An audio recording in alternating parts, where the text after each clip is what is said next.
Hello. So it's been a little while since I've been back online and just wanted to give a little bit of update. So I was busy doing some military stuff, had to get some things knocked out of the way, but just wanted to come back, welcome everybody. I am still continuing on my journey as always. You know, this is not a it's not something you just give up on just because you don't have the time to come to it. But I did take a trade today, and so I just wanted to briefly go over that.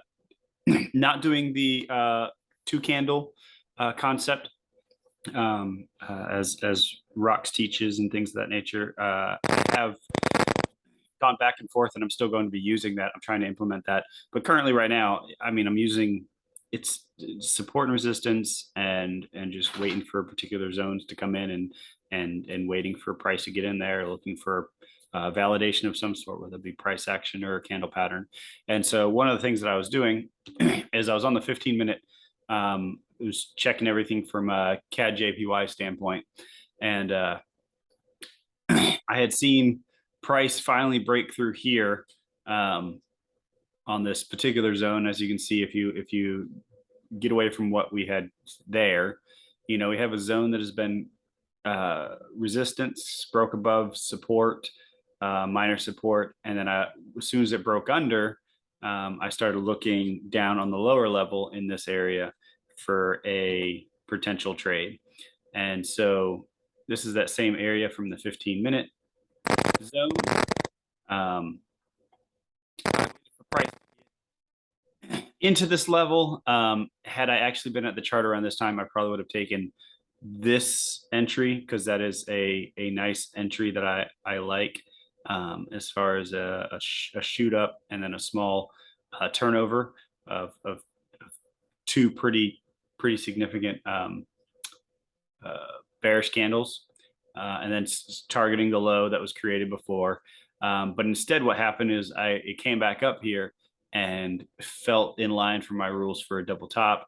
I got to push away, push back up, didn't break above, breaking close above the high of the previous test. And so I got in.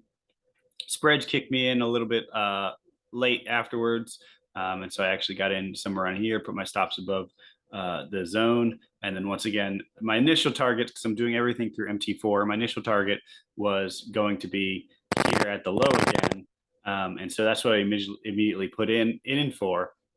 But then I realized after after jumping back out on the 15-minute, it was like, okay, but if this is the move that's going to push it all the way down to this next zone, then I can actually extend this out. And I think that was going to be like a 1 to 10.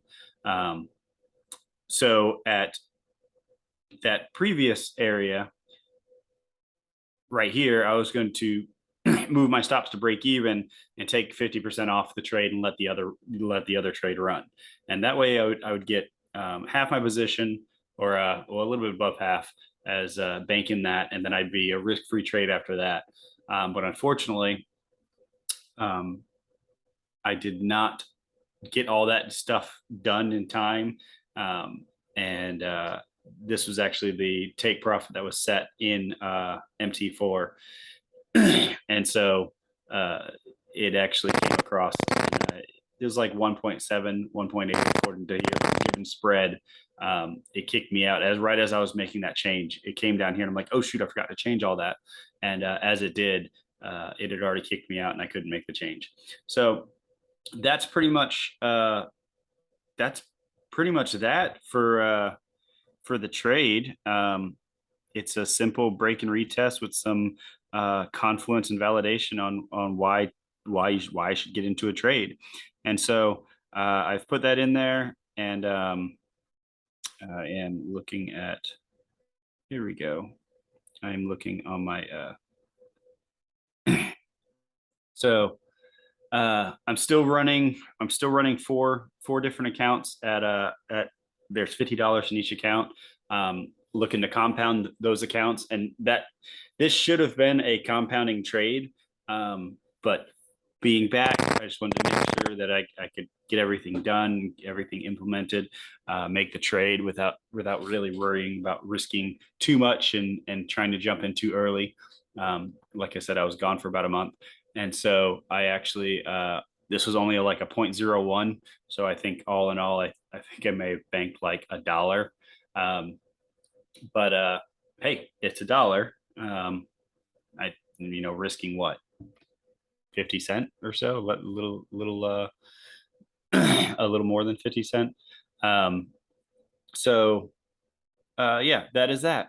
Um, that's really all I have for right now. I know at some point in time I need to get back into uh, recording, getting back into the charts and show you my journey as I'm looking at them and analyzing them.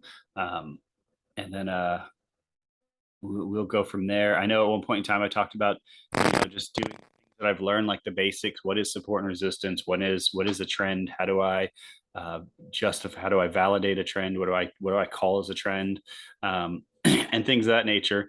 But I'll have to see how that goes. Like I said, I'm just getting back, so I don't want to go too hard and strong and then not be able to commit to anything. Um, but I do want to thank you guys. If you're watching this, thank you for watching. Thank you for joining me on my trading little journey. And if you're on the same journey, then I hope you find favor in this and all the rest of your endeavors. So I ask you guys to take care and God bless.